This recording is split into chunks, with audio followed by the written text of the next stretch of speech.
오늘 여러분과 함께 삶의 길이 되는 지혜 전도서 두 번째 말씀입니다. 지혜와 지식이라고 하는 주제를 가지고 오늘 본문의 말씀을 여러분과 함께 나누겠습니다.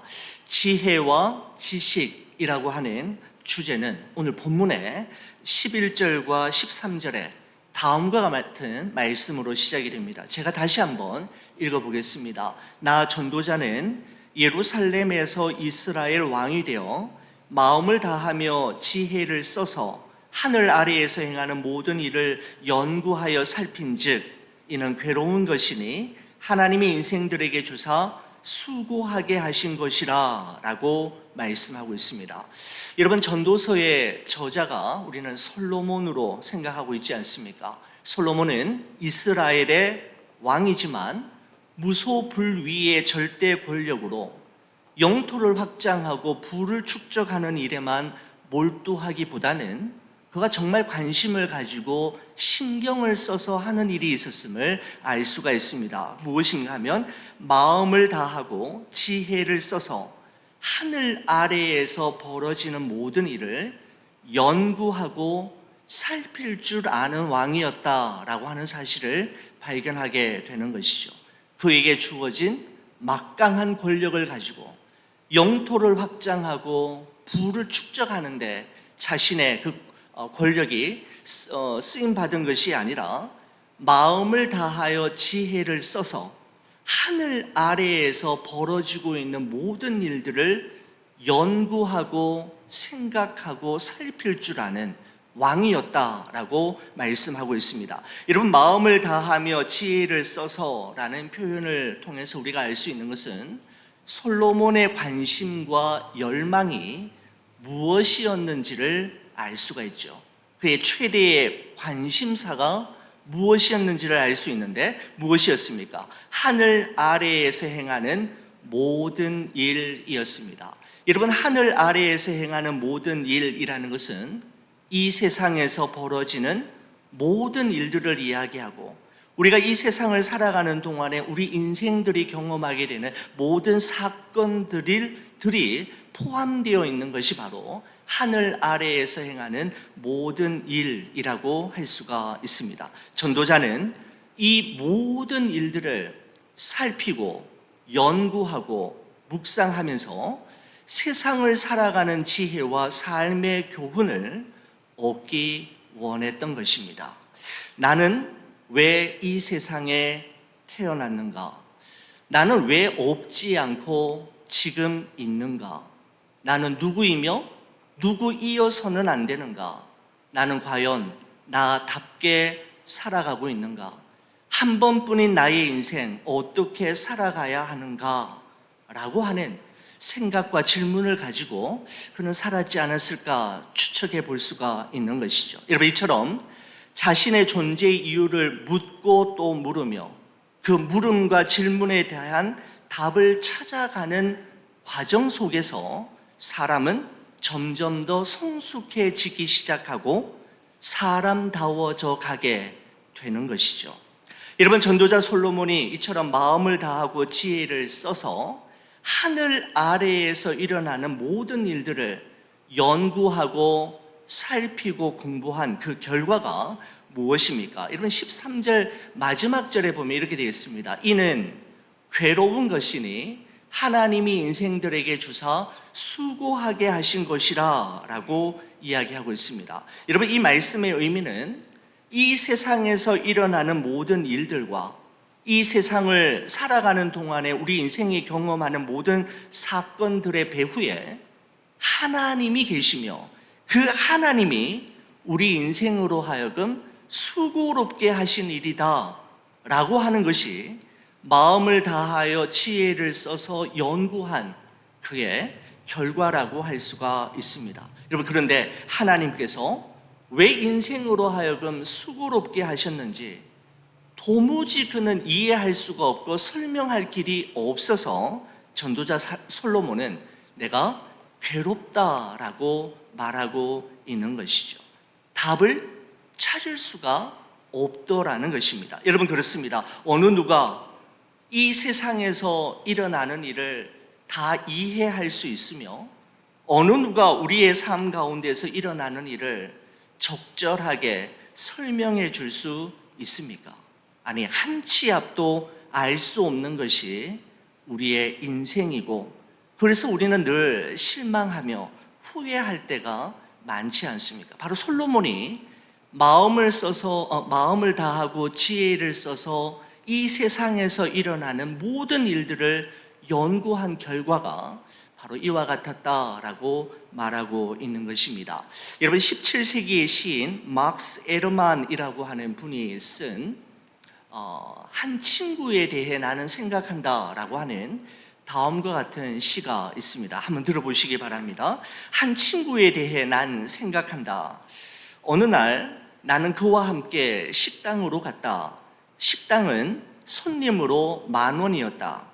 주문한 음식이 늦어지자 친구는 여종업원을 불러 호통을 쳤다. 무시를 당한 여종업원은 눈물을 글썽이며 서 있었다. 그리고 잠시 후 곧바로 우리가 주문한 음식이 나왔다. 그리고 시간이 좀 지난 후에 이렇게 이야기합니다. 난 지금 그 친구의 무덤 앞에 서 있다. 식당에서 함께 식사를 한 것이 불과 한 달 전이었는데 그는 이제 땅 속에 누워 있다. 그런데 그 10분 때문에 그토록 화를 내다니라고 하는 시가 바로 이분의 전체 시입니다. 여러분, 설명이 따로 필요 없는 시라고 생각이 됩니다. 여러분, 한 달 후에 자신이 무덤으로 갈 사람이라는 것을 이 사람이 미리 알았다면 주문한 음식이 10분 늦게 나오는 것 때문에 그렇게 화를 내지는 않았을 것입니다. 여러분, 1,000명에 넘는 말기 암 환자를 대상으로 해서 그들의 이야기를 다룬 이와 같은 책이 있습니다. 죽을 때 후회하는 25가지라고 하는 책에 보면 이 말기 암 환자들이 죽음을 앞두고 자신의 지나온 삶을 돌아보면서 후회하는 것 25가지를 기록하고 있는 책인데, 여러분, 가장 큰 후회가 무엇일까요? 여러분, 이 책에서는 이렇게 말하고 있습니다. 사랑하는 사람에게 고맙다는 말을 많이 했더라면 이라는, 고맙다라는 말을 많이 하지 못하며 지낸 것이 가장 후회된다라고 환자들이 이야기했다라고 하는 글이 이 책에 수록되어 있습니다. 여러분, 셰익스피어가 이렇게 이야기했죠. 너무 잃으면 알 수 없고 알고 나면 너무 늦다. 우리 인생을 그는 이렇게 표현하고 있습니다. 너무 잃으면 알 수 없고 알고 나면 너무 늦은 것이 우리의 인생이라는 것이죠. 여러분, 우리 인생이 뜻대로 원대로 마음먹은 대로만 살아갈 수 없다라는 사실을 우리는 너무나도 잘 알고 있지 않습니까? 그래서 전도자 솔로몬은 괴롭다라고 이야기하고 있는 것입니다. 자, 여러분, 그러면서 14절과 15절 조금 더 나가보도록 하겠습니다. 이렇게 이야기합니다. 내가 해 아래에서 행하는 모든 일을 보았노라. 보라, 모두 다 헛되어 바람을 잡으려는 것이로다. 구부러진 것도 곧게 할 수 없고 모자란 것도 셀 수 없도다라고 말씀하고 있습니다. 여러분, 세상에는 아무리 똑똑한 사람이라고 해도 도무지 알 수 없는 것이 있고, 제 아무리 유능한 사람이라고도 해도 자신의 능력과 힘과 노력으로는 바꿀 수 없는 것, 어떻게 할 수 없는 일들이 너무너무 많다라는 것을 말하고 있는 것이죠. 마음을 다하고 지혜를 써서 알아보려고 노력도 하고 바꾸어 보려고 수도 없이 시도해 보기도 하지만 모두 다 바람을 잡는 것과 같이 헛되고 헛되다라는 사실을 솔로몬은 발견하고 우리에게 전해주고 있는 것입니다. 여러분, 그러면서 15절을 다시 보시면 이렇게 결론을 내리게 되는데, 구부러진 것도 곧게 할 수 없고 모자란 것도 셀 수 없도다라고 하는 말로 여러분 첫 번째 단락을 끝내게 되는 것을 보게 됩니다. 여러분, 구부러진 것도 곧게 할 수 없다라고 하는 것은, 구부러진 것은 구부러진 대로 받아들이는 것이 중요하다라는 결론에 이르게 되었다라는 것이죠. 무엇을 해도 헛되고 어떠한 시도와 노력을 해도 다 헛된 우리의 삶 속에서 우리는 어떻게 살아가야 하는가? 첫 번째, 그는 구부러진 것은 굳이 곧게 하려고 노력하지 말고 구부러진 그대로 받아들이는 것이 필요하다라는 의미입니다. 여러분, 모자란 것도 셀 수 없다라고 되어 있습니다. 여러분, 도대체 이 말은 무슨 말일까요? 모자란 것도 셀 수 없다. 여러분, 이때는 여러분 세번역 성경을 보시면은 보다 이 의미가 선명하게 다가오는데, 여러분, 이 모자란 것이다라고 하는 것은 없는 것, 존재하지 않는 것을 이야기합니다. 모자란 것도 셀 수 없다라는 것은 눈에 보이지 않는 것, 존재하지 않는 것은 셀 수 없다라고 하는 의미입니다. 여러분, 이 의미는 모자란 것은 모자란 대로, 없는 것과 존재하지 않는 것은 없는 그대로, 존재하지 않는 그대로 받아들이고 인정하는 것이 지혜이다라고 이야기하고 있는 것이죠. 여러분, 저는 이 말씀을 묵상하면서 전도서 7장에서 우리가 함께 나누게 되겠습니다만은 7장 14절에 이 말씀이 생각이 났습니다. 하나님께서 행하시는 일을 보라. 하나님께서 굽게 하신 것을 누가 능히 곧게 하겠느냐라고 말씀하는 것과 바로 이 말씀과 일맥상통하는 말씀이라고 할 수가 있는 것이죠. 하나님께서 행하시는 일을 보라. 하나님께서 굽게 하신 것을 누가 능히 곧게 하겠느냐. 하나님이 행하시는 일을 사람이 자기 마음대로, 자기 원대로, 자기 마음에 들지 않는다고 이렇게 저렇게 조정할 수 없다라는 것이죠. 그러므로 하나님께서 굽게 하신 데에는 굽게 하신 하나님의 의도와 뜻이 있음을 인정함으로 믿고 받아들여라. 하나님의 절대 주권으로 생각하라라고 하는 의미가 담겨져 있다라고 할 수가 있는 것이죠. 저는 이 말씀을 볼 때마다 라인 홀던 리버 목사님의 Serenity Prayer이라고 하는 평온을 위한 다음과 같은 기도가 생각이 납니다. 이 기도문이 상당히 긴데 이 기도문의 가장 핵심 부분은 이 부분이죠. 주님, 바꿀 수 없는 것은 받아들이게 하시고 바꿀 수 있는 것은 바꿀 수 있는 용기를, 그리고 그 차이를 분별할 수 있는 지혜를 주옵소서라고 하는 이 기도문과 있다라는 생각을 하게 됩니다. 우리의 힘과 능력으로 바꿀 수 없는 것과 변화시킬 수 없는 것은 애태우지 말고 받아들이고 하나님께 맡겨라라고 하는 의미이죠. 여러분, 하지만 바꿀 수 있는 것과 변화시킬 수 있는 것은 하나님께 용기를 구하며 최선을 다해 노력하라라고 하는 의미입니다. 여러분, 그리고 바꿀 수 있는 것과 바꿀 수 없는 것, 하나님께 전적으로 맡겨야 할 것과 내가 힘써 노력해야 할 것이 무엇인지를 구분하고 구별할 줄 아는 지혜를 구하는 것은 우리의 삶 속에 반드시 있어야만 하는 중요한 기도 제목임을 라인 홀던 리버 목사님도 이 전도서를 통해서 이와 같은 깨달음을 얻지 않았을까라는 생각을 하게 되는 것이죠. 여러분, 구부러진 것과 모자란 것은 우리가 받아들이고 인정해야 할 우리의 모든 것을 지칭한다라고 할 수가 있습니다.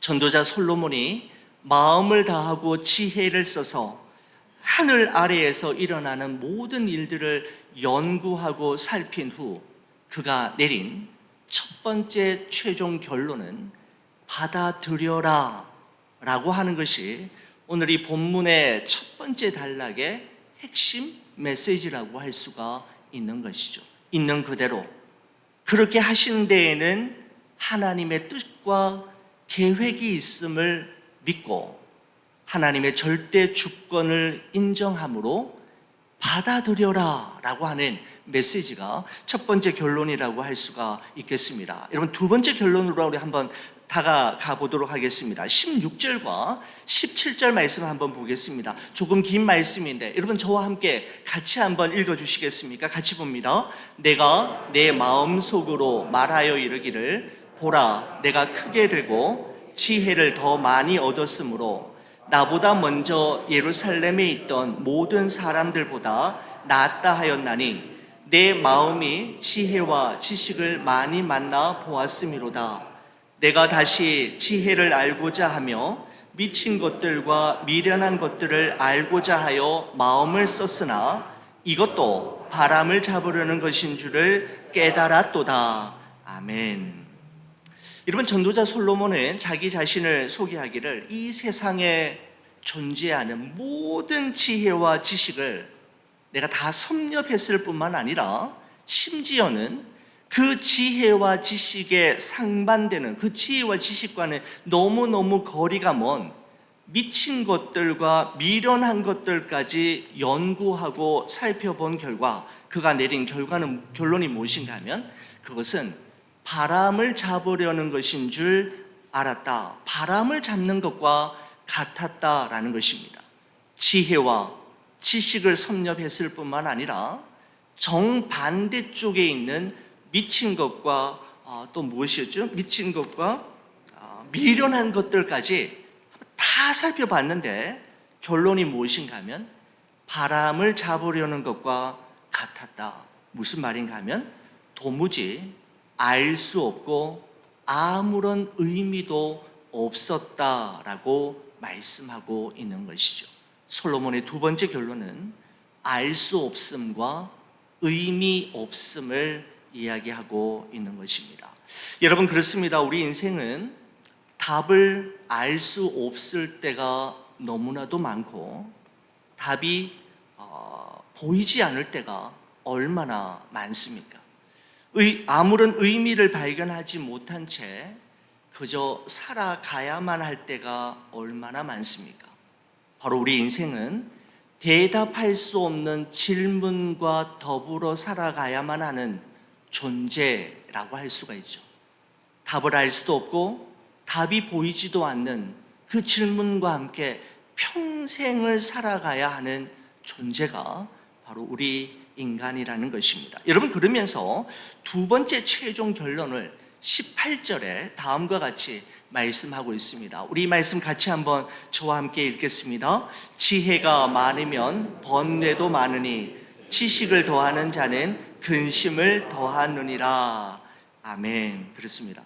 여러분, 이 말씀 어떻습니까? 지혜가 많으면 번뇌도 많으니 지식을 더하는 자는 근심을 더하느니라. 정말 공부하기 싫어하는 자들의 자기 변명처럼 여러분 보이지 않습니까? 여러분, 이 구절을 여러분 공동 번역을 보았더니 이렇게 풀이하고 있습니다. 어차피 지혜가 많으면 괴로운 일도 많고 아는 것이 많으면 걱정도 많아지는 법이다 라고 이렇게 풀이하고 있습니다. 여러분, 이 말씀을 읽으니까 여러분 우리말 속담에 이런 속담이 있잖아요. 모르는 게 약이고 아는 게 병이다 라고 하는 말과 이렇게 좀 맥을 같이 하고 있다라는 생각을 하게 됩니다. 여러분, 차라리 아무것도 모르면 그죠? 마음이 편한데 좀 어설프게 알고 있으면 오히려 걱정과 근심이 더 많아져서 우리의 몸을 해롭게 하고 밤잠을 설칠 때가 많다라는 것이죠. 그래서 모르는 게 약이고 아는 게 병이다라고 하는 말이 나올 정도입니다. 여러분, 그렇습니다. 우리에게는 도무지 설명할 수 없는 영역, 우리가 알지 못하는 세계, 알 수 없음의 세계가 존재하고 있다라고 하는 것을 이야기하는 것이죠. 우리의 지혜와 우리의 경험과 우리가 가지고 있는 모든 것으로도 도무지 파악이 되지 않는 알지 못함의 신비한 영역이 우리의 삶 속에 자리하고 있다라고 하는 것을 이야기하고 있는 것입니다. 여러분, 모세를 한번 보십시오. 하나님의 부르심과 보내심을 따라 이스라엘 백성들과 함께 출애굽하게 되었을 때, 여러분, 출애굽을 앞두고 있는 모세에게 하나님께서는 너가 앞으로 40년 동안 광야의 길을 걷게 될 것이라는 사실을 미리 말씀해 주시지 않았습니다. 그리고 그 40년 동안에 어떤 일이 일어나게 될지도 모세에게 미리 말씀해 주시거나 설명해 주시지 않았습니다. 여러분, 왜 하나님은 모세에게 미리 말씀해 주시지 않고 미리 설명해 주시지 않았을까요? 그것은 알면 그 길을 가지 못한다라는 사실을 하나님은 알고 계셨기 때문입니다. 모세가 알면 그 길을 가지 못할 것을, 아니 그가 가지 않을 것을 하나님은 아셨기 때문에 모세에게 다 말씀해 주시지 않고 다 설명해 주시지 않으셨던 것이죠. 바로 알지 못함이 은혜라는 사실을 깨닫게 되는 것입니다. 알면 갈 수 없는 길, 살 수 없는 삶이 바로 우리 인생이라는 것이죠. 여러분, 전도서 7장 13절 14절에 이런 말씀이 있습니다. 하나님께서 행하시는 일을 보라. 하나님께서 굽게 하신 것을 누가 능히 굽게 하겠느냐 라고 하면서 14절에 형통한 날에는 기뻐하고 공고한 날에는 되돌아보아라. 이 두 가지를 하나님이 병행하게 하사 사람이 그의 장래 일을 능히 헤아려 알지 못하게 하셨느니라 라고 말씀하고 있습니다. 여러분, 왜 하나님께서는 우리로 하여금 장래의 일, 미래에 일어날 일을 미리 알지 못하게 하셨을까요? 우리가 가는 길을 왜 다 설명해 주시지 않고, 우리를 왜 이해시켜 주시지 않은 채 우리로 하여금 걸어가게 하시는 걸까요? 그죠? 사람이 그의 장래 일을 등이 헤아려 알지 못하게 하신 이유가 도대체 무엇일까요? 왜 그렇게 하나님을 하셨을까요?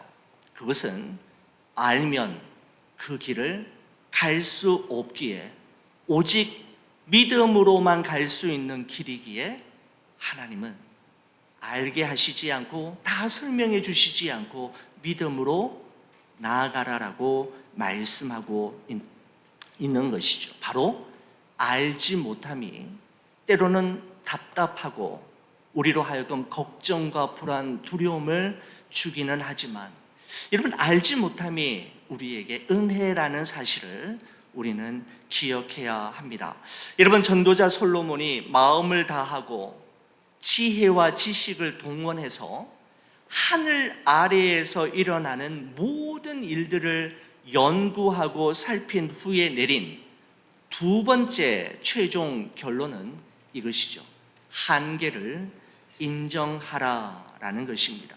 여러분, 우리는 아는 것보다 알지 못하는 것과 알 수 없는 일들이 너무너무 많고, 우리의 삶에는 설명할 수 있는 것보다 설명할 수 없는 것과 설명되어지지 않는 것이 훨씬 더 많지요. 우리의 한계를 인정하고 받아들이는 것이 지혜라는 것을 솔로몬은 마음을 다하고 지혜를 써서 하늘 아래에서 일어나는 모든 일들을 연구한 결과 성령께서 그에게 주셨던 깨달음이요 지혜라고 말씀하고 있는 것이죠. 우리의 지혜와 지식은 한계가 있고 불완전하기 때문입니다. 여러분, 그런데 성경은 영원하고 완전한 지혜, 그리고 하나님의 지혜를 가진 이가 있음을 우리에게 소개하고 있습니다. 고린도전서 1장 22절과 23절의 말씀인데요, 우리 이 말씀을 여러분과 함께 읽고 오늘 말씀을 마치도록 하겠습니다. 같이 한번 읽어볼까요? 유대인은 표적을 구하고 헬라인은 지혜를 찾으나 우리는 십자가에 못 박힌 그리스도를 전하니 유대인에게는 거리끼는 것이요 이방인에게는 미련한 것이로되 오직 부르심을 받은 자들에게는 유대인이나 헬라인이나 그리스도는 하나님의 능력이요 하나님의 지혜니라. 아멘. 그렇습니다. 우리의 지혜는 언제나 한계가 있고 알지 못함의 영역이 언제나 존재하지만 영원한 지혜, 완전한 지혜, 하나님의 지혜를 가지신 분이 계시는데 바로 그분은 예수 그리스도이심을 우리에게 말씀하고 있습니다. 하나님의 지혜이신 예수 그리스도 안에 거하고 하나님의 능력이신 예수 그리스도와 함께 하늘 아래에서 이 세상을 살아갈 때 우리 또한 그 하나님의 지혜와 그 하나님의 능력으로 이 세상을 헤쳐나갈 수 있게 되는 것이죠. 사랑하는 우리 성도 여러분, 단 한 번뿐인 우리의 인생을 여러분 어떻게 살아야 할까요? 어떻게 살아가는 것이 헛됨과 무의미로 가득한 삶이 아닌 정말 보람과 의미로 충만한 삶을 가능케 하는 걸까요? 여러분, 그것은 오늘 솔로몬은 우리에게 이 본문의 말씀을 통해 말씀하기를 구부러진 것과 모자란 것을 받아들여라 라고 이야기합니다. 구부러진 것에는 구부러지게 하신 하나님의 뜻이 있고 모자라게 하신 데에도 하나님의 뜻이 있으니 그대로 받아들이는 것이 지혜임을 이야기합니다. 그리고 알지 못함과 알 수 없음을 인정하고 자신의 한계를 기억하라 라고 이야기합니다. 우리의 능력과 우리의 지혜와 지식이 아닌 하나님의 능력과 하나님의 지혜이신 예수 그리스도와 함께 이 세상을 살아가는 여러분과 제가 되기를 주의 이름으로 간절히 축원을 드립니다. 아멘. 기도하시겠습니다. 하나님, 우리가 이 세상을 살아가는 동안에 도무지 이해가 되지 않고 납득이 되지 않는 여러 가지 일들로 인해 때로는 괴로워하고 수고와 번뇌와 근심이 가실 날이 없음을 주님 앞에 고백합니다. 우리의 지혜와 우리가 가진 지식으로는 도무지 해결할 길이 없음 또한 우리의 한계 또한 주님 앞에 고백합니다. 하나님의 지혜와 영적인 안목으로 우리에게 일어나는 모든 일들을 바라보게 하시며 기도할 수 있게 하여 주시옵소서. 받아들일 것은 받아들이는 영적인 지혜와 인정할 것은 인정할 줄 아는 영적인 지식을 허락하여 주셔서 하늘 아래 이 세상을 살아가는 저희들이 정말 지혜롭게 살아갈 수 있도록 인도하여 주옵소서. 무엇보다도 하나님의 능력, 하나님의 지혜이신 예수 그리스도 안에 거하고 그분과 함께 그분과 더불어 모든 것을 상의하며 그분의 뜻대로 살아갈 수 있도록 성령님 우리의 마음과 생각과 걸음을 인도하시고 주관하여 주시옵소서. 우리의 삶을 주님의 손에 올려드리오며 우리 주 예수 그리스도의 이름으로 기도 올리옵나이다. 아멘.